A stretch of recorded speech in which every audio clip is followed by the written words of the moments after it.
Right. కొద్దిసేపటి క్రితమే మొదటి సభ ముగిసింది. మత్సల పులి ముఖంపై గాండ్రిస్తే ఎట్టా ఉంటుందో తెలుసా? మట్టి తుఫాన్ చెవిలో మోగితే ఎట్టా ఉంటుందో తెలుసా? ఆకలితో ఉన్న సింహం పంజా విసిరితే ఎట్టా ఉంటుందో తెలుసా? అచ్చం అలానే అనిపించింది ప్రొద్దుటూరు సభలో CM Jagan speech. Mass leader తన ప్రత్యర్థులపై డైరెక్ట్ అటాక్ చేస్తే ఎట్లా ఉంటుందో ప్రొద్దుటూరు సభలో అదే సీన్ కనిపించింది. వివేక హత్య మొదలుకొని కూటమి కుట్ర రాజకీయాల వరకు, కుటుంబాల్లో కలహాలు సృష్టించడం మొదలుకొని విశాఖ డ్రగ్స్ వ్యవహారం వరకు అన్ని అంశాలపైన డైరెక్ట్ అటాకింగ్ చేశారు. చంద్రబాబు అతని మనుషులు ఎల్లో మీడియా చేసే తప్పుడు ప్రచారాలు అన్నింటినీ ఎండగట్టారు. ఇడుపులపై నుంచి ఇచ్చాపురం వరకు ఎక్కడైనా జగన్ మార్కు పాలన మీకు కనిపిస్తుందంటూ చెప్పుకొచ్చారు. సచివాలయాలు మొదలుకొని వాలంటీర్ల వరకు, విలేజ్ క్లినిక్స్ మొదలుకొని రైతు భరోసా కేంద్రాల వరకు, బడులు మొదలుకొని పెట్టుబడుల వరకు, ఉద్యోగాలు మొదలుకొని సామాజిక న్యాయం వరకు, ఇళ్ల పట్టాలు మొదలుకొని అవినీతి రహిత పాలన వరకు అన్నింటిలోనూ జగన్ మార్కు ముద్ర స్పష్టంగా కనిపిస్తోందన్నారు. తన పాలన, తన తీసుకొచ్చినటువంటి సంక్షేమాలు ఇలాగే కొనసాగాలంటే మళ్లీ వైఎస్ఆర్సీపీకి ఓటు వేసి అధికారం కట్టబెట్టాల్సినటువంటి అవసరం ఉందని సీఎం వైఎస్ జగన్ చెప్పుకొచ్చారు. రైట్, ఈ సభపైన మనం మాట్లాడదాం. చర్చలో పాల్గొంటున్నారు నాగార్జున యాదవ్ గారు, వైఎస్ఆర్సీపీ అధికార ప్రతినిధి, అలాగే డాక్టర్ వినూషారెడ్డి గారు, బీజేపీ అధికార ప్రతినిధి మనకు లైవ్లో అందుబాటులో ఉన్నారు. ఎస్, నాగార్జున యాదవ్ గారు, ఈ ఫస్ట్ సభ మేమంతా సిద్ధమంటూ బస్సు యాత్ర ప్రారంభించాక ఫస్ట్ సభ ఇది. ఈ ఫస్ట్ సభలో మీ ఫస్ట్ రియాక్షన్ ఏంటి సీఎం ప్రసంగం పైన? ఎందుకంటే చాలా డైరెక్ట్ అటాక్ చేశారు కొన్ని అంశాలకు సంబంధించి, మొదటిసారి మాట్లాడారు కొన్ని అంశాలకు సంబంధించి. వైఎస్ వివేక హత్య అంశాన్ని ప్రస్తావించారు, ఈ డ్రగ్స్ వ్యవహారాన్ని ప్రస్తావించారు. ఇలా ప్రతి ఒక్క అంశాన్ని కూడా మొదటిసారి ప్రస్తావించిన అంశాలైతే మరీ డైరెక్ట్గా కనిపిస్తున్నాయి. ఇంతకాలం ప్రత్యర్థులు ఏ రకంగా బురద జల్లుతూ వచ్చారో వాటన్నింటికీ కూడా ఒక క్లారిటీ ఇవ్వడంతో పాటు చెక్ పెట్టేలా ఆయన ప్రసంగం ఈరోజు సాగింది. మీ ఫస్ట్ రియాక్షన్ ఏంటి ఈ ఫస్ట్ సభ పైన? వాయిస్ వినపడుతుందండి? Yeah, clear. ముందుగా ప్యానెల్ లో ఉన్నటువంటి పెద్దలందరికీ ముందుగా నా నమస్కారాలండి. సాక్షి టీవీ ప్రేక్షకులకు కూడా. ఎందుకో మేమంతా సిద్ధమని జగన్మోహన్ రెడ్డి గారు, నాకైతే మొదట్లో జగన్మోహన్ రెడ్డి గారు ఓదార్పు యాత్ర చేసినప్పుడు ఎలా అయితే మేమందరం ఒక సంభ్రమాచర్యాలతో గురయ్యి ప్రజలందరూ ఆయన వైపు ఏ విధంగా ఒక సన్మయత్వంతో నడుచుకుంటూ ముందుకెళ్లారో ఈ రోజు కూడా అప్రాక్సిమేట్లీ ఎటువంటి పరిస్థితి ఉంది. బాస్ ఈజ్ బ్యాక్ అని చెప్పచ్చు. టైగర్ ఇప్పటిదాకా పరిపాలనలో రాముడి పరిపాలన చూసాం, ఇప్పుడు రావణాసుడి పేరుతో రాక్షస సంహారం చేయడానికి ముందుకొచ్చాడు అన్నట్లు అలా ఉంది. ఏంటి మొదటిసారి ఈ వైఎస్ వివేక హత్య అంశం పైన ఆయన మొదటిసారి మాట్లాడారు. ఇంతకాలం ఎవరు బురద జల్లినా, ఏ రకమైనటువంటి ఆరోపణలు చేసినా తమ ఇంట్లోనే హంతకుల్ని పెట్టుకొని ఆ రక్తపు మరకలు జగన్ గారికో ఆయనకు మిగతా తాడేపల్లికనో వైఎస్ఆర్సీపీకనో పోయడానికి ప్రయత్నం చేసినా సైలెంట్గానే వ్యవహరిస్తూ వచ్చారు.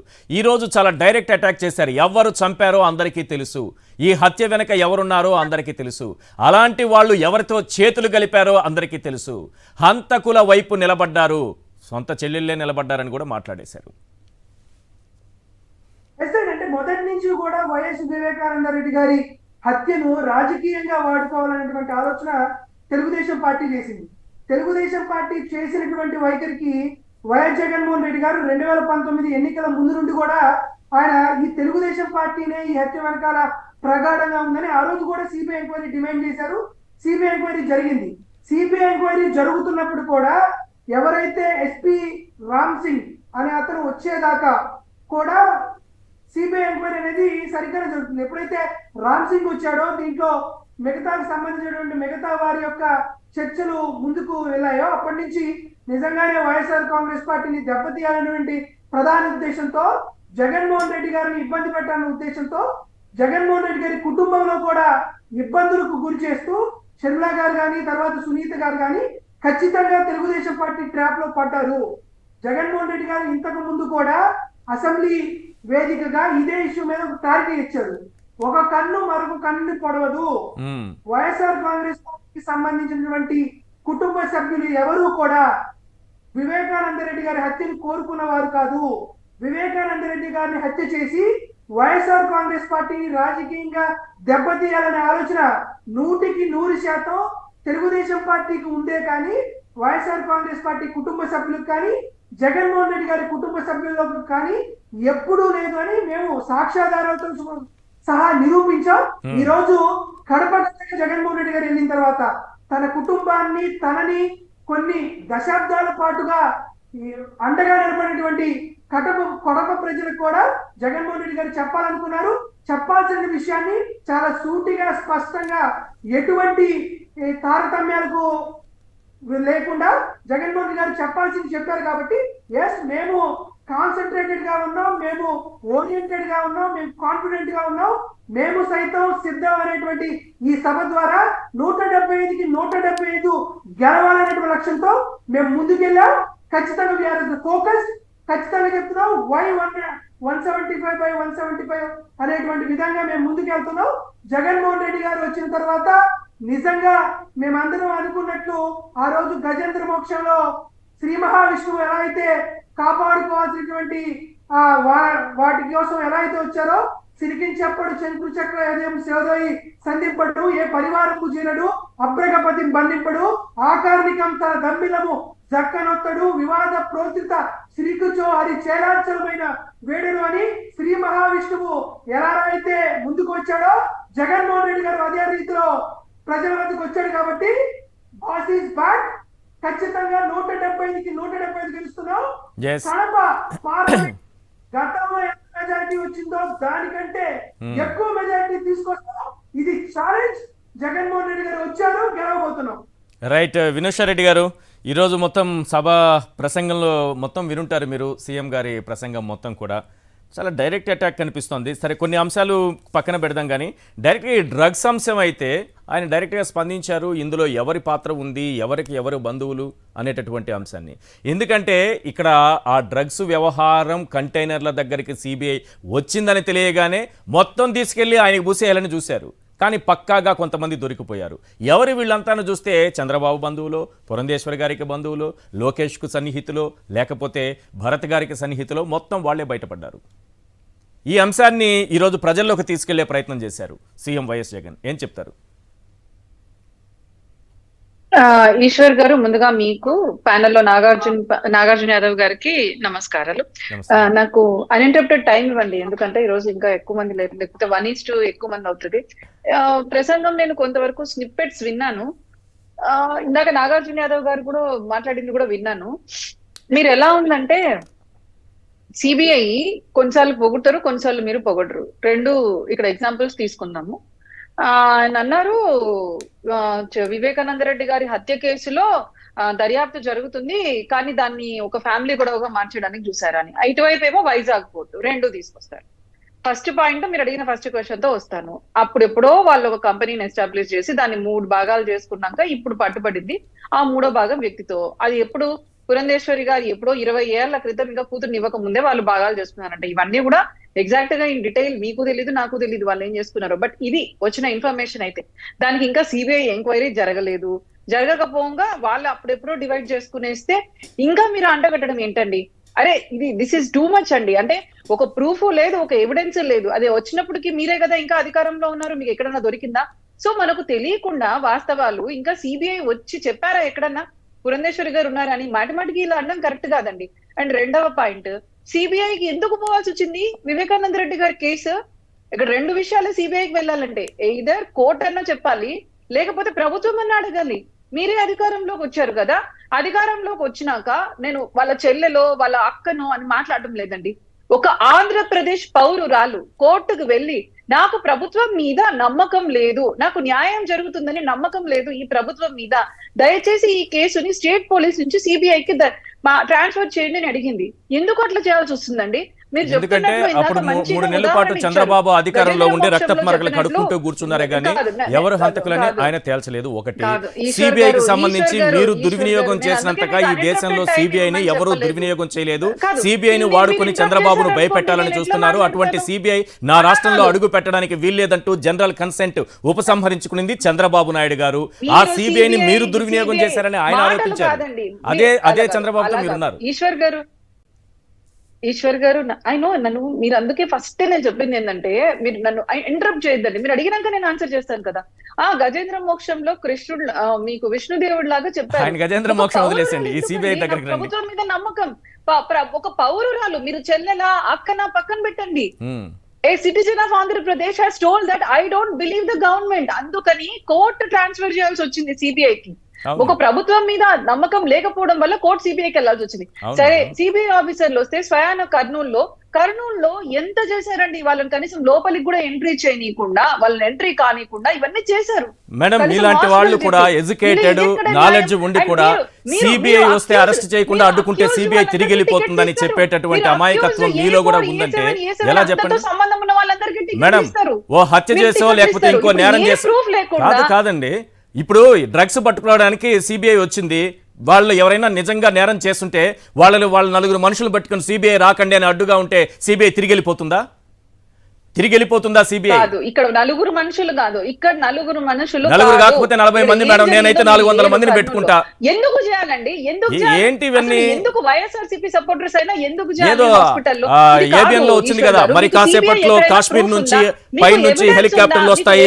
ఇలాగే అవినాష్ రెడ్డిని తీసుకెళ్లి అలా చెంచల్ కూడా జైల్లో పెడతారు. ఇవన్నీ ఎందుకు ఇక్కడ? ఎవిడెన్స్ లేకుండా ఇప్పుడు అవినాష్ రెడ్డి గారి ఫాదర్ అయితే అక్యూజ్డే కదా, ఆయన అరెస్ట్ చేశారు కదా, ఈయన కూడా అక్యూజ్డే కదా, మీరు టికెట్ ఇస్తున్నారు. కానీ పురంధేశ్వరి గారి పేరు ఎక్కడ వచ్చింది సిబిఐలో? That's what I'm telling. ఎక్కడన్నా మీరు చార్జ్ షీట్ లో ఉన్నప్పుడు దయచేసి చెప్పండి. ఎక్కడ లేదు కదా, మరి బంధుత్వం ఉందా లేదా? ఏమీ లేకుండానే రాష్ట్ర ప్రభుత్వం పైన రాష్ట్ర ప్రభుత్వం తెచ్చిందని విజయసాయి రెడ్డి గారు తెచ్చారని, విజయసాయి రెడ్డి అక్కడ బ్రెజిల్ ప్రధానికి అభినందనలు చెప్పారని మాట్లాడలేదా మీ పార్టీ వాళ్ళు? టీడీపీ వాళ్ళు మాట్లాడలేదా? కాదు, పురంధేశ్వరి గారు బీజేపీ ఏదైనా మాట్లాడితే నేను దానికి ఆన్సరబుల్ అండి. బీజేపీ మాట్లాడిన దానికి నేను ఆన్సరబుల్. మీరు రాష్ట్రంలో చాలా మంది రాజకీయ నాయకులు ఉంటారు, ఐఎమ్ నాట్ ఆన్సరబుల్. ఈ రోజు మీరు చెప్పిన స్టేట్మెంట్ కి అదే. దీనికి మద్యం కుంభకోణానికి పాల్పడ్డారని సిజేఐకి లెటర్ రాశారే పురంధేశ్వరి గారు, అది తప్పు కదా? ఎవరు విజయసాయి రెడ్డి గారు పాల్పడ్డారని ఏం ఆధారాలు పెట్టారు సిజేఐకి? కాదు మేడం, ఏం ఆధారాలు ఉన్నాయని ఆరోపించారు. నాకు మీ క్వశ్చన్ వినిపించట్లే. హలో, కాదు మేడం, సుప్రీంకోర్టు చీఫ్ జస్టిస్ కి మద్యం కుంభకోణంలో వేల కోట్ల రూపాయలు విజయసాయి రెడ్డి గారు దోచేశారని లెటర్ రాశారు కదా, ఈయన అక్రమాలకు పాల్పడుతున్నారని లెటర్ రాశారు కదా, ఇమీడియట్ గా తీసుకెళ్లి జైల్లో పెట్టాలి, బెయిల్ రద్దు చేయాలని లెటర్ రాశారు కదా, ఏ ఆధారాలతో రాశారు పురంధేశ్వరి గారు? సిజిఐకి లెటర్ రాశారా? సిజిఐకి లెటర్ కదండి, central excise department. Without proof madam ఏది రాయరు. మీరు రాశారు ఏమో నాకు ఫార్వర్డ్ చేయండి, నేను చూస్తాను. సిజిఐకి లెటర్ మీ దగ్గర ఉంటే నాకు ఇవ్వండి. అండ్ సెకండ్ పాయింట్, మీరు నవంబర్ 4 సభ గురించి కాదు, సిజిఐకి లెటర్ మీరు నాకు ఆ ఫార్మాట్ పంపివ్వండి. నేను అసలు మీడియాలో వచ్చేవో అవన్నీ కాదు. ఇప్పుడు డైరెక్ట్ గా అట్లా ఒక ముఖ్యమంత్రి స్థాయిలో ఉన్న వ్యక్తి వితౌట్ ప్రూఫ్స్ మాట్లాడకూడదండి. అది ఎవరి గురించి అయినా మాట్లాడకూడదు. నేను అదే చెప్తున్నాను. ఒక ఎంక్వైరీలు నడుస్తున్నప్పుడు కూడా. ఇప్పుడు మీరు ఇంకొకటి మీరు చూద్దాం, 2023 నవంబర్ 4 న్యూస్ పేపర్ లో చదవండి, లేకపోతే మీరు గూగుల్లో కొట్టండి. న్యూస్ పేపర్ వద్దు, మీరు నాకు లెటర్ ఫార్వర్డ్ చేయండి. గూగుల్ వద్దండి. ఇంకా నయం సిజిఐ వచ్చి చెప్పాలి, మీకు మన డిబేట్ లో అనలేదు మీరు, ఇంకా ఆయన వచ్చి చెప్తారా? అలా కాదు, మీరు మీకు నేను ఈ రోజు స్ట్రైట్ క్వశ్చన్ చేస్తున్నా. ఒక ముఖ్యమంత్రి గారు ఎక్కడ చార్జ్ షీట్ లేకుండా ఇలాంటి అలిగేషన్స్ వేయడం కరెక్టా? సిబిఐ పెడతది కదా చార్జ్ షీట్ లో, కనీసం చార్జ్ షీట్ లో పేరుందా? నాగార్జున గారు, ఏంటి ఈ అలిగేషన్స్ ఏంటి? ఏ సంబంధం లేదంట పాపం పురంధేశ్వరి గారికి, మీరు ఎందుకు ఆ పేరును వాడారు చెప్పండి?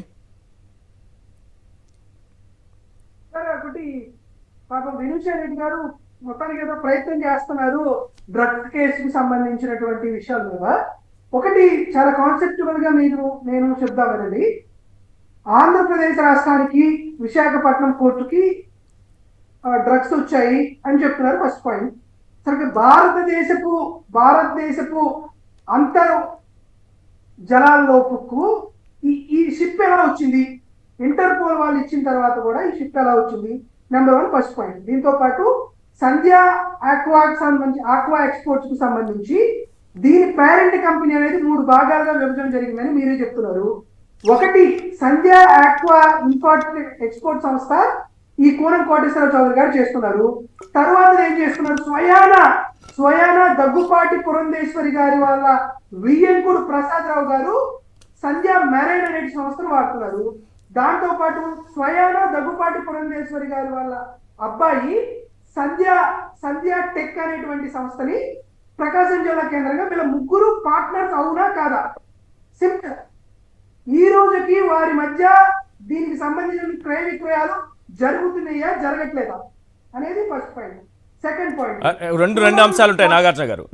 రెండు అంశాలు. డైరెక్ట్ గా డ్రగ్స్ వ్యాపారం చేయటం అనే అంశం పైన ఆరోపణలు చేస్తున్నారా, లేక డ్రగ్స్ వ్యాపారంలో పట్టుబడ్డ వాళ్ళు బంధువులు అంటున్నారా మీరు? నాకు తెలిసినంత వరకు వీళ్ళకి బంధువులు వీళ్ళని చెప్తున్నారే కానీ పురంధేశ్వరి గారు డైరెక్ట్ గా డ్రగ్స్ వ్యాపారం చేస్తున్నారు బెదిరితోని మీరు ఎక్కడా అనలేదు, ముఖ్యమంత్రి గారు అనలేదు, పురంధేశ్వరి గారి కుమారుడు చేసినట్టు ఎక్కడా చెప్పలేదు. మీ ఆడియో మీట్లో ఎస్ పట్టుగా చెప్పారు ఇది జగన్మోహన్ రెడ్డి గారి కోసం వచ్చినటువంటి అడిగేది.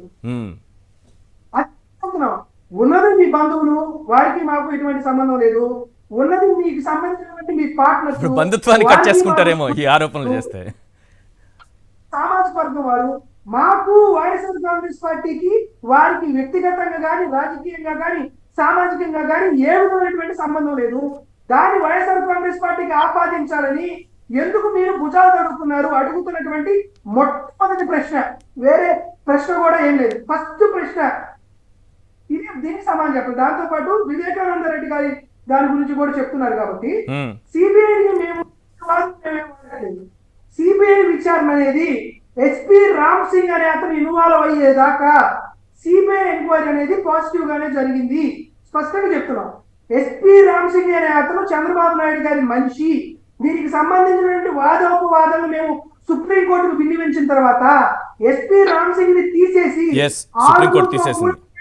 స్పెషల్ ఇన్వెస్టిగేషన్ ఆఫీసర్స్ ని వేసిందా లేదా?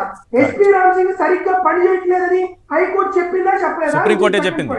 థర్డ్ పాయింట్, అయ్యో అన్యాయం సొంత చెల్లెలు అన్నారు కదా. 2009 మార్చి 26వ తేదీన సునీత గారు ప్రెస్ కాన్ఫరెన్స్ పెట్టి మా కుటుంబ సభ్యులకు జగన్మోహన్ రెడ్డి గారికి కానీ అవినాష్ రెడ్డి గారికి కానీ ఎటువంటి సంబంధం లేదు ఆవిడ చెప్పిన తర్వాత జగన్మోహన్ రెడ్డి గారి హయాంలో సిట్ విచారణ పూర్తవబోతుంది అన్న టైంలో కాదు మాకు సిబిఐ ఎంక్వైరీ కావాలని ఆమె ఎందుకు డిమాండ్ చేసింది? ఎందుకు దొరికిపోతారు దొంగలు అన్న తర్వాత ఆవిడ ఎందుకు ప్లేటు ఫిరాయించింది? ప్లేటు మేము ఎప్పుడు ఫిరాయించలేదు. వైఎస్ఆర్ కాంగ్రెస్ పార్టీ ఎప్పుడు సిద్ధంగా ఉంది. దీని మీద సిబిఐ ఎంక్వైరీ అప్పుడు జరగాలి, ఇప్పుడు జరగాలి, ఎప్పుడు జరిగినా కానీ నిష్పక్షపాతంగా జరగాలని అడుగుతున్నాం. కావాలంటే 247 మంది సాక్షుల్ని సిబిఐ విచారణ చేసింది. ఎస్పీ రామ్ సింగ్ విచారణ చేసినటువంటి సాక్షులు ఏ విధంగా చెప్పారు, అంతకు ముందున్నటువంటి ఇన్వెస్టిగేషన్ ఆఫీసర్ ఉన్నప్పుడు ఏం చెప్పారని దీని మీద స్పెషల్ గా ఒక డిస్కషన్ పెట్టినా కూడా మాకు అభ్యంతరాలు ఏం లేవు. మేము అడుగుతున్నటువంటిది వెరీ స్ట్రైట్ క్వశ్చన్. మేము అడుగుతుంది, వైఎస్ఆర్ కాంగ్రెస్ పార్టీ ఎన్నికల్లో 175కి 175 పోటీ చేస్తుంది. మీరెవరన్నా పోటీ చేస్తున్నారా? 175 మేము గెలుస్తున్నాం. మీరెవరన్నా గెలవబోతున్నారా? 25 మంది ఎంపీ స్థానాలకి ఫస్ట్ క్వశ్చన్ కి పవన్ కళ్యాణ్ ఎప్పుడో సమాధానం ఇచ్చారు. మీరు ఫాలో అయినట్లేరు. నాగార్జున యాదవ్ గారు మీరు ఒకటి ఫాలో అయినట్లేదు. మీ ఫస్ట్ క్వశ్చన్కి పవన్ కళ్యాణ్ గారు ఎప్పుడో సమాధానం ఇచ్చారు. జనసేన అనే పార్టీ 175 నియోజకవర్గాల్లో పోటీ చేస్తున్నట్టే లెక్క, బీజేపీ 175 స్థానాల్లో పోటీ చేస్తున్నట్టే లెక్క, టీడీపీ 175 స్థానాల్లో పోటీ చేస్తున్నట్టే లెక్క. ఆయన చెప్పినటువంటి లెక్క అలా ఉంది. 175 స్థానాల్లో 3 పార్టీలు పోటీ చేస్తున్నాయంట. అంటే 175 వేసుకోవాలి. ఇప్పుడు మీకు వచ్చేసిన ఆన్సర్ అయితే ఆయన చెప్పేశారు ఆల్రెడీ. తొందరగా చెప్తారు కాబట్టి మరొకటి కూడా అడుగుతున్నా. నరేంద్ర మోదీ అనేవాడు టెర్రరిస్టు, నరేంద్ర మోదీ భార్యని అనుకోలేని వాడు, నరేంద్ర మోదీ అనేవాడు ఈ దేశానికి ప్రధానమంత్రిగా ఉండడం భారతీయులు చేసుకున్నటువంటి దుర్మార్గం. ఇతను గాని వస్తే నేను అరెస్టు చేస్తా. నరేంద్ర మోడీకి ఆంధ్రప్రదేశ్ రాష్ట్రానికి రావాల్సినటువంటి హక్కే లేదు. ఇతను వస్తే బ్లాక్ మెయిల్ నుంచి విడుదల చేస్తా అని నరేంద్ర మోదీ గారిని తన రాజకీయ జీవితంలో ఎవరూ తిట్టినంత రీతిలో తిట్టినటువంటి చంద్రబాబు నాయుడు గారితో తిరిగి పొత్తు పెట్టుకోవడానికి మీకు అంగీకరించినటువంటి భావస్వరూప్యత ఏంది? బీజేపీ మసీదులు కూల్చిస్తే నేను నిర్మిస్తా అని చెప్పినటువంటి చంద్రబాబు నాయుడు గారిని ఏ భావ సమాజంతో ఏ బంధుగణంతో మళ్ళీ మీరు పొత్తులోకి వచ్చారు? చంద్రబాబు నాయుడు గారు ఏం చెప్పారంటే కుప్పం ముస్లింస్ మీటింగ్ లో నరేంద్ర మోదీ గారు నన్ను ఫోన్ చేసి ఒకటే బతిలాడాడు పొత్తు పెట్టుకోమని. బతిలాడితే పరిస్థితుల్లో నేను పొత్తు పెట్టుకున్నాను కానీ నరేంద్ర మోడీ ఎత్తు కలర్ చూసి నేను పొత్తు పెట్టుకోలేదు. ఆయన అన్న మాటలు ఎందుకు మళ్ళీ? చెప్పారు. Right. వరుసగా ఈ 7 రైట్ వినుష గారు, ఆ పాయింట్స్ అన్ని నోట్ చేసుకున్నారా?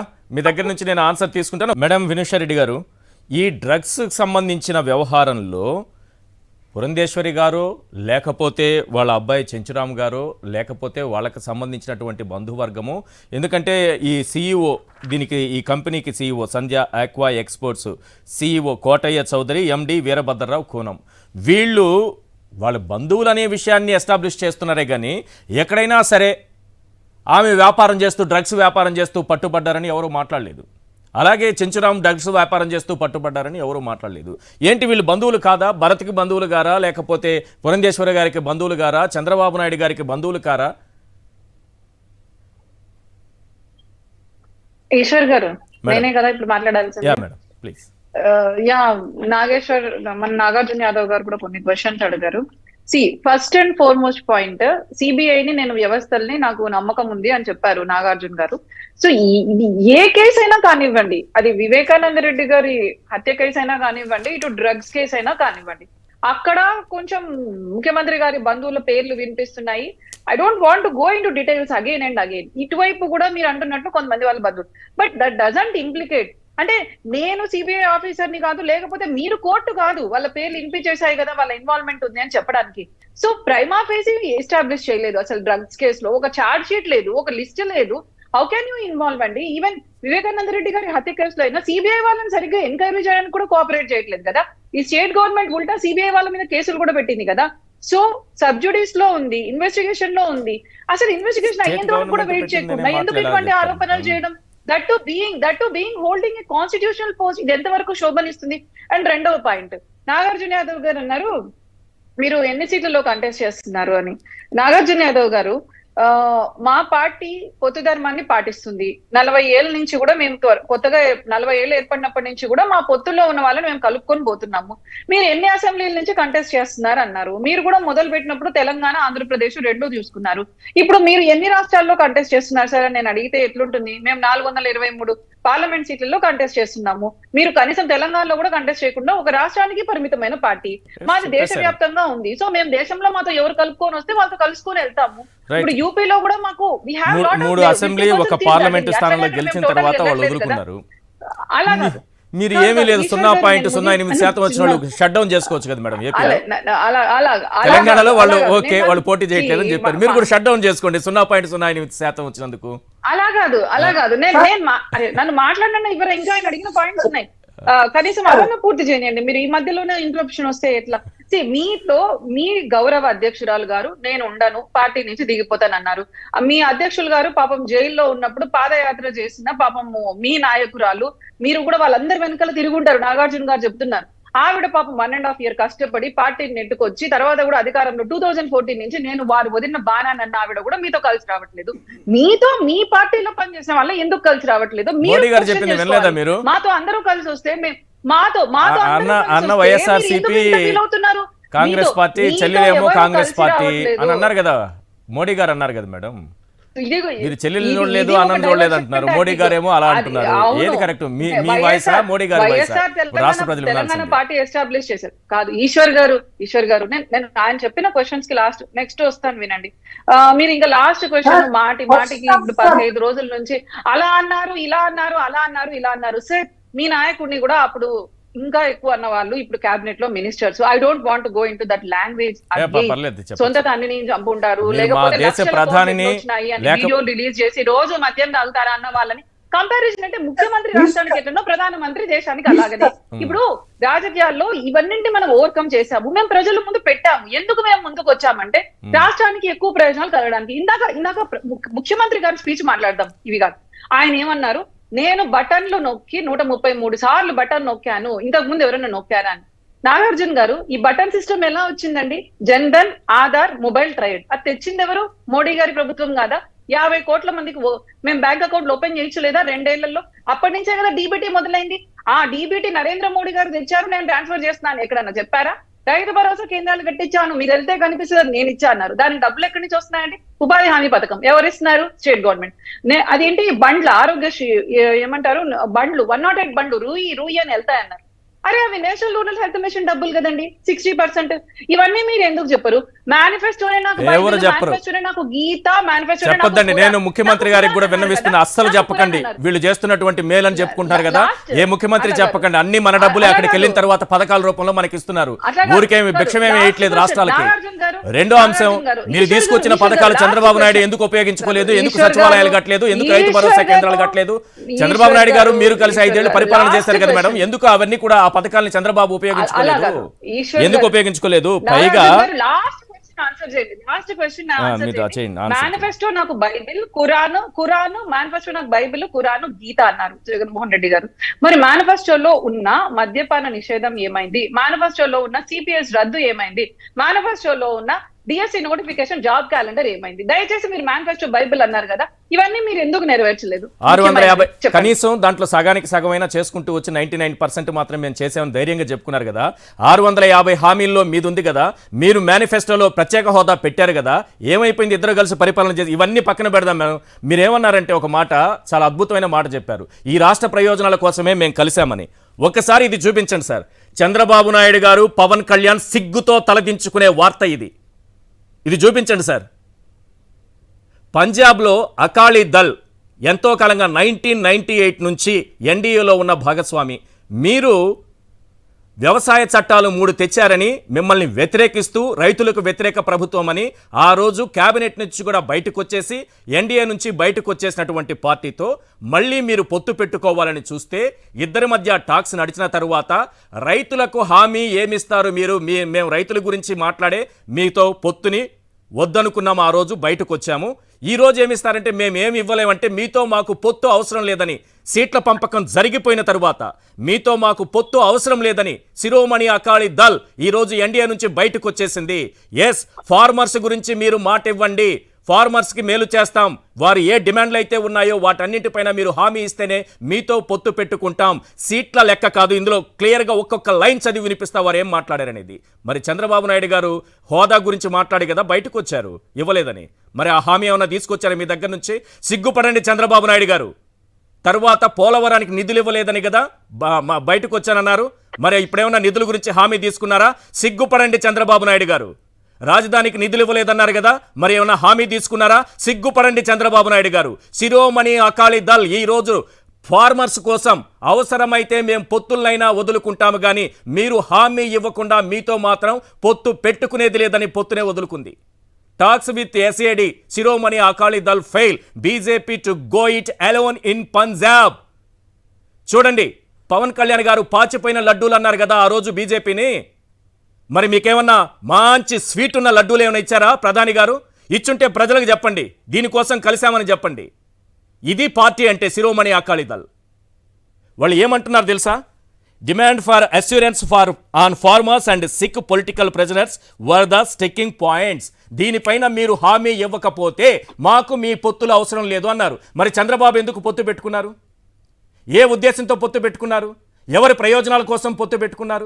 పైగా నిన్న మాట్లాడుతూ ముస్లిం సోదరులతో కలిసి ఆయన నన్ను వెతుక్కుంటూ వచ్చారు, నన్ను పొత్తు పెట్టుకోమని వేడుకున్నారు, అందుకే పొత్తు పెట్టుకున్నానని అంటారు. ఇది చంద్రబాబు నాయుడు అండ్ పవన్ కళ్యాణ్ ఇద్దరు సిగ్గుపడాల్సినటువంటి అంశం. రాష్ట్ర ప్రయోజనాల కోసం కలవండి సార్, ఎవరు వద్దంటారు? ఒక హామీ తీసుకురండి. మీరు ఎందుకు కొట్లాడి విడిపోయారో ఎవరికి తెలియదు కదా. మీరు చెప్పినటువంటి హామీలే ఈరోజు ఒక్క హామీనైనా సరే ప్రధాని నుంచి ఇప్పించగలిగారా? కనీసం ఆయనకు పూల బొకే ఇవ్వలేదు, ఒక షాల్ కప్పలేదు. మీ దృష్టి అంతా ఎన్ని ఓట్లు వస్తాయి, ఎన్ని సీట్లు వస్తాయి, ప్రధాని వల్ల ఉపయోగం ఏంటి, ఆయన జగన్ని తిడతారా లేదా, ఇది తప్పిస్తే మీకు ఎంతసేపు? వాళ్ళు ఇంకో మాట అంటారు, అసలు సీట్లు అనేవి మాకు పెద్ద విషయం కాదనే అంశాన్ని కూడా ఇక్కడ శిరోమణి అకాళీ దళ్ చాలా క్లియర్గా చెప్పింది సార్. సీట్లనే విషయంలో మేము అసలు పట్టించుకోము, మాకు కావాల్సింది రైతుల ప్రయోజనాలు. మేము 103 సంవత్సరాలుగా ఉద్యమాలు నడిపినటువంటి పార్టీ మాది. ఒక మూమెంట్ని తీసుకొచ్చి ఆ తర్వాత పార్టీగా మారాము, క్లియర్గా చెప్తున్నారు. ఎస్, విజయబాబు గారు, రైట్, విజయబాబు గారు మనతో పాటు జాయిన్ అయ్యారు. మీతో మాట్లాడే ముందు కేఎస్ ప్రసాద్ గారు అక్కడే సభ దగ్గర ఉన్నారు. ఒక్కసారి వారితో మాట్లాడి మళ్ళీ మీ దగ్గరికి వస్తాను సార్. ప్రసాద్ గారు, ఏంటి సభ దగ్గరుండి చూశారు, సభలో మీరు పాల్గొన్నారు, ఎలా ఉంది ఆ సభ? సీఎం ప్రసంగం ఎలా ఉంది? దానికి అక్కడి నుంచి ప్రజల నుంచి వచ్చిన రియాక్షన్ ఎలా ఉంది? ముఖ్యంగా జనం ఉన్నారా లేదా? గ్రీన్ మ్యాట్లు మాత్రమే, విఎఫ్ఎక్స్ మాత్రమే, ఎవరు లేకుండా ముఖ్యమంత్రి ప్రసంగం సాగిపోయిందా? రేపు పేపర్లో అదే చూడబోతున్నాం. పాపం ఇప్పటికే కన్నీళ్లు పెట్టుకో ఉంటారు పచ్చ పత్రికలకు సంబంధించిన అధినేతలంతా. ఎలా ఉంది సార్ అక్కడ సిచ్యువేషన్? ముందు సాక్షి ప్రేక్షకులకి అలాగే ప్యానల్లో ఉన్న పెద్దలకి మీకు కూడా నమస్తే అండి. సార్, నేను రాయలసీమ పర్యటన నేను 4 రోజుల క్రితం నుంచి నా వీడియోలో క్లియర్గా చెప్తున్నాను. ఏ మాత్రం అవకాశం నేను పొద్దుటూరు సభకు గ్యారంటీకి వెళ్తానని చెప్పాను. ఎందుకంటే ఈ మీడియా అబద్ధాలు ఎంత ప్రమాదం మీద రాస్తున్న రాతలకి గ్రీన్ మ్యాట్లు వేశారు, జనాలు రావట్లేదు, ఇవన్నీ అందరగా మనం కూడా విశ్లేషిస్తున్నాను. కానీ నేను ప్రాక్టికల్ గా సభలకైతే వెళ్ళలేదు. గ్రౌండ్ రిపోర్ట్లు నేను పర్ఫెక్ట్ గా తీసుకునే మాట్లాడుతుంటాను. అండ్ ముఖ్యంగా ఈ సచివాలయ వ్యవస్థ, ఆర్బీకే సెంటర్లు ఇవన్నీ చుట్టుపక్కల పరిసర ప్రాంతాల్లో ఎలా ఉన్నాయి అవన్నీ పొద్దు నుంచి విశ్లేషిస్తూ పొద్దుటూరుకి మధ్యాహ్నం వెళ్ళానండి. సార్, నాకు తెలిసి అమెరికాలో రాత్రి మనకు పగలు, మన పగలేమో వాళ్ళకి రాత్రి ఏదో ఉంటుందండి. ఈ పౌర్ణమి రాత్రులు 2-3 రోజుల పాటు పొన్నచంద్రుడు హోలీ తర్వాత 2-3 రోజుల పాటు ఉంటాడు.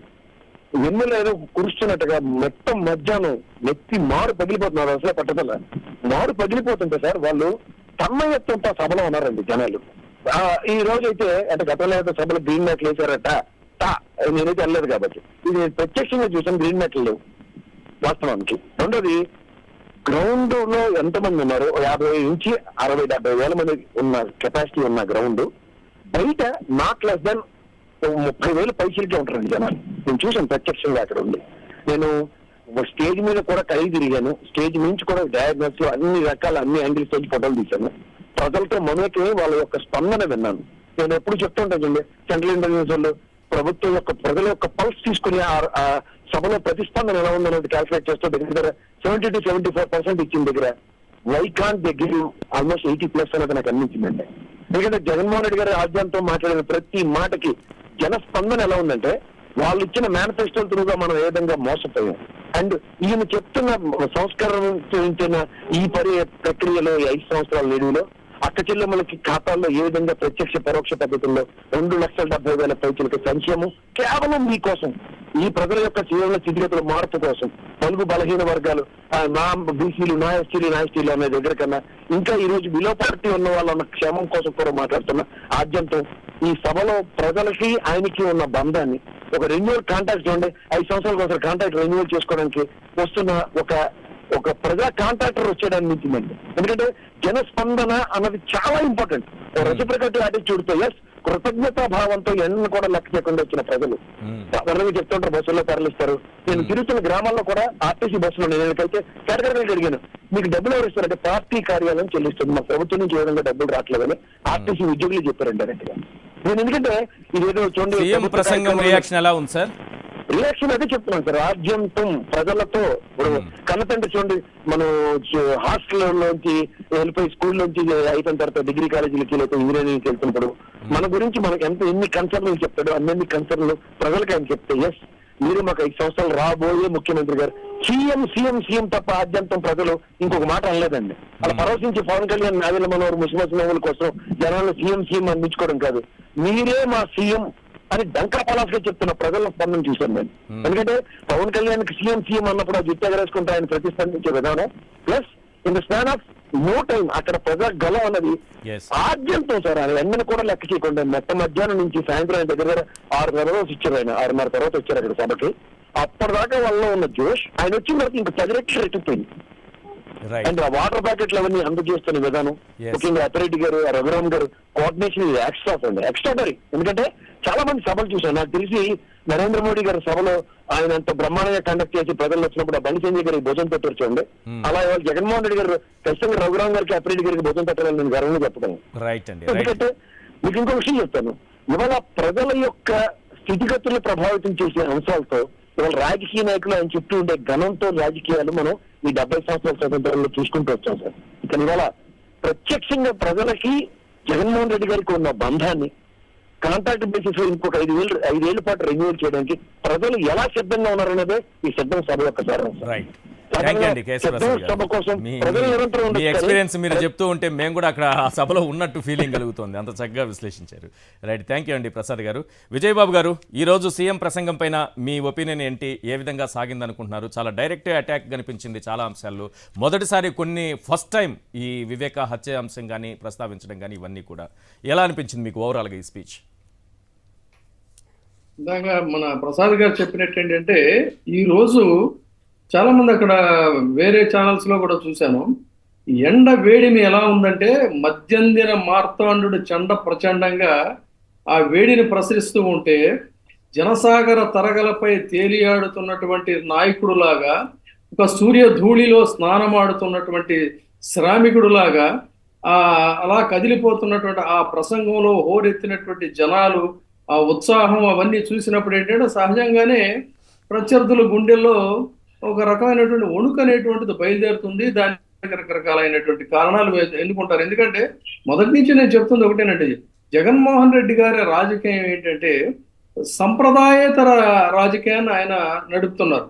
అంటే అన్కన్వెన్షనల్ పాలిటిక్స్ అంటారు. ఈ అన్కన్వెన్షనల్ పాలిటిక్స్ ప్రతిదీ కూడా ఒక వైవిధ్యం, ప్రతిదీ వైవిధ్యమే. గత సంప్రదాయ రాజకీయాలకి ఒక వైరుధ్యం.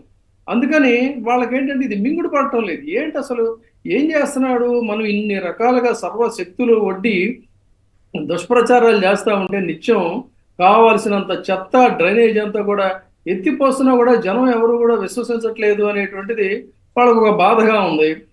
ఇక ఈ పొత్తులు చిత్తులు ఇవన్నీ అంటారా, వాటికి ఏంటంటే ఒక ఆర్గ్యుమెంట్ కి ఒక బేసిక్ ఒక లాజిక్ అనేది ఉండాలండి. లాజికల్ ఆర్గ్యుమెంట్ ఉంటే సమాధానం చెప్పచ్చు. ఇప్పుడు కేంద్రం నుంచి ప్రతిసారి నిధులు వస్తున్నాయి అంటారు. కేంద్రం నుంచి ఇచ్చేటువంటి స్కీముల సంగతి అలా పెడితే కేంద్రానికి మనం ఎంత ఇస్తున్నాం గతంలో చెప్పేదానికి లెక్కలు చెప్పమనండి. రాష్ట్రాల నుంచి వసూలు చేసేటువంటి పన్నులు ఎంత, తిరిగి ఈ రాష్ట్రాలకు ఇస్తుంది ఎంత, ఈ ఆంధ్రప్రదేశ్ రాష్ట్రాల మీద సవతి తల్లి ప్రేమ చూపిస్తూ ఇక్కడ నుంచి మాత్రం పెద్ద మొత్తంలో పన్నులు వసూలు చేస్తూ తమకు కావాల్సినటువంటి రాష్ట్రాలకి అక్కడ ఏ రకమైనటువంటి ఆదాయం రాబడి లేకపోయినా తమకు కావాలి అనుకున్నటువంటి రాష్ట్రాలకి ఇక్కడ ఉన్నటువంటి ధనాన్ని దోచిపెడుతుంది. ఇవన్నీ కూడా తెలియదు అనుకుంటే సామాన్య ప్రజలకు తెలియకపోవచ్చు, కానీ ఈ బుకాయింపులు హోంకరింపులు ఇవన్నీ ఎలా పనికొస్తాయండి? ఎంత అండి ఇక్కడి నుంచి ఆంధ్రప్రదేశ్ నుంచి వెళ్ళేటువంటి రాబడి కేంద్రానికి ఎంత తిరిగి ఇస్తుంది ఎంత, ఇవన్నీ చెప్పాలి. ఇప్పుడు ప్యాకేజ్ ఎలా అంటే ఎందుకు అసలు అక్కర్లా, రేపు ప్రజలు తీర్పిస్తారు. ఒక 4 రోజులు ఆగితే ఇవాళ అనౌన్స్ చేసిన లిస్టులో అంటే ఆ లిస్టు చూసినప్పుడు కూడా నాకేమనిపించిందంటే పాపం అతను చాలా కష్టపడి పక్షులు గూడు పెట్టుకుంటాయి. ఎలాంటి గూడు పెట్టుకుంటాయి అంటే ఆంధ్రప్రదేశ్ బీజేపీలో ఆర్ఎస్ఎస్ భావజాలాన్ని నరాన కూడా జీర్ణించుకొని అంతకు ముందున్నటువంటి చిరకాలంగా దశాబ్దాల కాలంగా పనిచేస్తున్నటువంటి వాళ్ళు ఈ పార్టీని ఆంధ్రప్రదేశ్ లో ఏదో ఒక విధంగా బలోపేతం చేయాలని వాళ్ళు కూడగట్టుకొని గుడ్లు పెట్టి వాటిని కన్సీవ్ చేస్తున్నట్టుగా వాళ్ళు శ్రమ పడుతుంటే కొండ చిలువలు పాములు వచ్చి మింగేసినటువంటి విధంగా వలస ఎక్కడి నుంచో స్కాముల పాములన్నీ కూడా స్కాముల పాములే కదండి. ఇప్పుడు సుజనా చౌదరికి విజయవాడకి బ్యాంకు స్కాములో ఉన్నటువంటి వ్యక్తికి అతనికి విజయవాడకి ఏం సంబంధం అని చెప్పని వస్తాడు. నిన్న మొన్నటికి 30 కోట్ల రూపాయలు అటు కాంగ్రెస్ కి ఇచ్చారని చెప్పని ఒక సారా వ్యాపారిగా ప్రస్థానాన్ని ప్రారంభించి కోట్ల రూపాయలకు పడగెత్తి స్కాముల్లో ఉన్నటువంటి వ్యక్తి, ఐటీ రైట్స్ ఇదైనటువంటి వ్యక్తి, షర్మిలమ్మ గారి దగ్గర నుంచి అందరికీ కూడా స్పెషల్ ఫ్లైట్లు వేసినటువంటి వ్యక్తి, హిందూ సాంప్రదాయం అని చెప్తూ ఎక్కడో అరబ్ కంట్రీస్ లో కూతురుకో కొడుకో పెళ్లి చేసి కనీసం స్పెషల్ ఫ్లైట్లలో అందరినీ కూడా తీసుకెళ్లేటువంటి వ్యక్తి. వీళ్ళ భావజాలం బీజేపీ భావజాలం ఎలా అవుతుందండి అసలు? కాదు సార్, విశాఖపట్నంలో 3 ఏళ్ల నుంచి జీవీఎల్ గారు కష్టపడుతున్నారు. బీజేపీ భావజాలం ఏంటి, బీజేపీ యొక్క ఇదేంటి ఏరి కనిపిసరే ఆ భావజాలాన్ని నరాన జీర్ణించుకున్న జీవీఎల్ నరసింహారావు ఎక్కడున్నాడు? ఆ భావజాలంతో రాష్ట్రంలో నిరంతరం తిరుగుతున్నటువంటి సోము వీర్రాజు ఎక్కడున్నాడు? ఆ విష్ణువర్ధన్ రెడ్డి ఎక్కడున్నాడు? ఏమైపోయారు వీళ్ళంతా? ఎక్కడ నుంచో తండ్రి ఇది చంద్రబాబు నాయుడు గారు వాళ్ళ యొక్క తండ్రి గారి కుర్చీని కూలదయటంలో తనదైనటువంటి చేయి వేసి అక్కడి నుంచి కాంగ్రెస్ పార్టీకి వెళ్ళి కాంగ్రెస్ పార్టీలో మంత్రి పదవి వెలగబెట్టి ఆ మంత్రి పదవి ఉంటూ మాట మాట్లాడితే సోనియా గాంధీ దగ్గరికి వెళ్ళటం, మేము మాట్లాడేస్తున్నాం ఏదో మాట్లాడేస్తున్నాం అని చెప్పని ఆ, ఆంధ్ర ఉద్యమం ఉధృతంగా ఉన్న రోజుల్లో ఆంధ్రులను మోసం చేసి లొంగిపోయి అశాస్త్రీయంగా విడగొట్టడానికి తమదైనటువంటి ఒక చేయి వేసి రైట్. మళ్ళీ ఇవాళ బీజేపీలో ఒక ఛద్మవేషధారిలాగా వచ్చి చంద్రబాబు నాయుడు గారి యొక్క పీఠం కోసం అని చెప్పని మొత్తం బీజేపీ రాష్ట్ర బీజేపీని అంతా కూడా ముక్కలు చేసి అసలైనటువంటి వాళ్ళ యొక్క మనోభావాలను తీవ్రంగా గాయపరిచి ఇవాళ మా వీళ్ళు బీజేపీని ఒక Yes. ఛద్మ వేషధారులు బీజేపీ వేషం వేసుకొని వాళ్ళు వస్తూ ఉంటే Right. ఆంధ్రులు ఎలాగో ఓడిస్తారు ఓటర్లు, Yes. బీజేపీ వాళ్ళ ఓట్లు కూడా వీళ్ళకి పడే పరిస్థితి లేదని చెప్తున్నాను. రైట్ మేడం వినూషారెడ్డి గారు, సమయం తక్కువ ఉంది, 3 నిమిషాల సమయమే ఉంది మనకి. మీరు ఒక నిమిషం 2 నిమిషాల లోపు ఈ విషయం చెప్పండి. మీ లిస్టు పైన ఇప్పుడు పెద్ద చర్చ జరుగుతోంది. మొత్తం చంద్రబాబు, పురంధేశ్వరి వాళ్ళకి కావాల్సినటువంటి మనుషులకి ఇప్పించారు. ఇక్కడ పార్టీ కోసం కష్టపడ్డ వాళ్ళకి, నిజమైన బీజేపీ భావజాలం కలిగిన వాళ్ళకి, సీనియర్లకి టికెట్లు ఇవ్వలేదనేటటువంటి ఆరోపణలు. ఏం సమాధానం చెప్తారు? సమయం తక్కువ ఉంది, ప్లీజ్ ఈ 3 నిమిషాలు మాత్రమే ఉంది. మీ తర్వాత నాగార్జున గారు మాట్లాడతారు. ఫస్ట్ నేను ముగిచ్చేస్తాను. ఏం చెప్పారంటే కేంద్రం నుంచి ఫండ్స్ రావట్లేదన్నారు.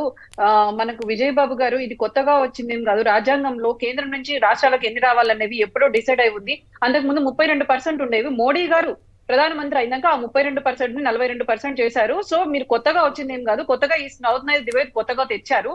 సో రాజ్యాంగం ప్రకారం అంబేద్కర్ గారు రాసిన రాజ్యాంగం ప్రకారమే ఇస్తున్నాం. అండ్ రెండవ point, madam 14th finance commission అని నేను అంటే ప్రజలకు వాస్తవం తెలియాలని, అంతే మిమ్మల్ని ఇంటరప్ట్ చేయడం కాదు నా ఉద్దేశం. 32 నుంచి 42% పెంచడంలో కాంగ్రెస్ పార్టీది ఉంది. ఎందుకంటే 14th ఫైనాన్స్ కమిషన్ వేసింది వాళ్ళు. ఆ కమిషన్ ని ఎవరు తీసుకొచ్చారు? వాళ్ళు చెప్పిన సూచనల మేరకు 14th ఫైనాన్స్ కమిషన్ చెప్పింది ఆ మాట. 100% అన్ని యాక్సెప్ట్ మరి చేయాలని మోడీ గారు లేదు. చేశారని మీరు అంటారు ఏంటి రాజధాని మేడం? ముందు కమిషన్ వేస్తే పోనీ రాజధాని- ఇంకొకటి ఉంది, రాజధాని 32% నుంచి 42% పెంచారు కదా. మాకు మీరు ఫైనాన్షియల్- నేను ఈ రోజు చెప్తున్నా, ఫైనాన్షియల్ ఈ బిల్లుకి వేదిక పై నుంచి ఫైనాన్షియల్ చెప్తున్నా, బిల్స్ పాసేజ్ కి 2/3 మెజారిటీ వచ్చే పార్లమెంటు సమావేశాలైనా, నెక్స్ట్ మీరు అధికారంలోకి వచ్చాక వచ్చే పార్లమెంటు సమావేశాలైనా ఏ రాష్ట్రానికైనా 42% నిధులు ఇచ్చామని మీరు కేంద్రంతో చెప్పించగలిగితే నా ఓట్స్ విత్డ్రా చేసుకుంటా. ఇప్పటి వరకు ఒక్క రాష్ట్రానికి కూడా 42% ఇవ్వలేదు. ఒకటి మీరు గుర్తుపెట్టుకోండి. నేను ఏ పబ్లిక్ గా రాష్ట్రానికైనా క్షమాపణ చెప్తా. డెవల్యూషన్ ప్రకారం నేను చెప్తున్నా, డెవల్యూషన్ ప్రకారం రావాల్సిన దాంట్లో ₹1 చెప్పిన డేట్ కన్నా తక్కువ వచ్చింది అనుకోండి, రాష్ట్రాలకు రాజ్యాంగం ఉంటుంది, 14th కమిషన్ ఉంటుంది, కోర్ట్స్ ఉంటాయి, అప్రోచ్ అవ్వచ్చు. రాష్ట్రాలంటే అవి కూడా అటానమస్ బాడీస్ అండి. అవేమి కాంట్రాక్టర్లు లేకపోతే ఆరోగ్యశ్రీ హాస్పిటల్స్ కాదు, కోర్ట్ బకాయిలు రాకుండా కూర్చొని వెయిట్ చేయడానికి. అండ్ రెండవ పాయింట్, 36% మించి మేము ఏ రాష్ట్రానికి ఇవ్వలేదని పార్లమెంట్ లో కేంద్రం చెప్పింది. నేను ఆధారాలతో సహా మీకు చూపిస్తాను. ఇదే మాట నా ఓట్స్ తప్పైతే బహిరంగంగా క్షమాపణ చెప్తా. తీసుకొని రాష్ట్ర ప్రభుత్వంలో జగన్మోహన్ సరే, రెడ్డి డెవల్యూషన్ గారు ఫండ్స్ ఫైనాన్స్ పెట్టండి మినిస్టర్ పక్కన, పెద్ద వేయమని చర్చ అది. చూద్దాం కోర్టులో. ఇది చెప్పండి, మీ లిస్ట్ ఫైనాన్స్ చెప్పండి మేడం. మినిస్టర్లో వేద్దాం చూద్దాం. మీ లిస్ట్ చెప్పండి ప్లీజ్, సమయం తక్కువ. మీ లిస్ట్ ఇవ్వండి. అట్లా కాదు మా లిస్ట్ సరే, మీరు మీ లిస్ట్ చూసుకోండి. ప్రతిసారి మా లిస్ట్ అని ఎందుకు చెప్తారో నాకు అర్థం కాదు. మీరు లిస్ట్ అడిగారు కాబట్టి నేను వస్తున్నా. ఇప్పుడు సత్యకుమార్ గారు ఇక్కడ కడప జిల్లా, మీరు కదా రాయలసీమ వాళ్ళే. కొంచెం రాయలసీమలో కడప జిల్లాలో నేను సత్యకుమార్ గారి రాయలసీమలో గురించి మేడం. అందరికి తెలిసే ఉంటుంది కదా. ఆయన ఏబీవీపీ ఎవరు లేరు. సో ఆయన ఏబీవీపీ నుంచి అక్కడ లెఫ్టిస్ట్లకి రైటిస్ట్లకి మధ్య జరిగిన గొడవల్లో దాంట్లో ఆయన గాయాలయ్యి 40 ఏళ్ళుగా 30 ఏళ్ళుగా పార్టీలో ఉన్నారు. మీకు ఏంటి ప్రాబ్లం వాళ్ళకి ఇస్తే? నెక్స్ట్ మీరు చూసారనుకోండి ఎన్ ఈశ్వరరావు గారు, ఆయన కూడా మా క్యాండిడేటే. మా వైజాగ్ పార్టీలో ఎవరికి ఇచ్చారు? పనిచేస్తున్న ఆయనే. మీకు మా పార్టీలో వాళ్ళు అరకు మీకు ఎవరికి ఎవరికి ఇచ్చారు కనిపించకపోతే పార్లమెంట్ స్థానం? మీ పార్టీ కాదు అట్లా కాదు. కాదండి, మా సార్. పార్టీలో మేము ఎవరికి ఇవ్వాలో కూడా మీరే చెప్తారా? మీ Good, పార్టీలో good, మీరు good. ఇస్తారు కదా. మీ మీ పార్టీ పార్టీలో మీరు చూసుకుంటారు. మీరు కావాలంటే క్యాండిడేట్ అటు ఇటు మారుస్తారు. రైట్, ఇది సమయం ఉండే మించిపోయింది winning మేడం. లేదంటే వాళ్ళని ఐఎమ్ సారీ, మీ గెలిపించుకోవాలంటే. పార్టీ నాయకులే ఐవైఆర్ కృష్ణారావు లాంటి వాళ్ళు ఏం ట్వీట్లు పెట్టారో ఒకసారి చదువుకోండి. సమయం లేదు, చూసుకోండి. పార్టీని కాపాడుకోండి. చంద్రబాబు చేతిలో పెట్టి దాన్ని నాశనం చేసుకోవద్దని చెప్పడం, సలహా ఇవ్వడం తప్పిస్తే ఎవరు చేసేది ఏముండదు. మీ పార్టీ, మీ లిస్టు, మీ ఇష్టం. Right, thank you ma'am. చర్చలో పాల్గొన్నందుకు వినూషారెడ్డి గారు, అలాగే నాగార్జున యాదవ్ గారు, విజయబాబు గారు. ఇది వాళ్ళ చర్చా కార్యక్రమం చూస్తూనే ఉండండి సాక్షి టీవీ.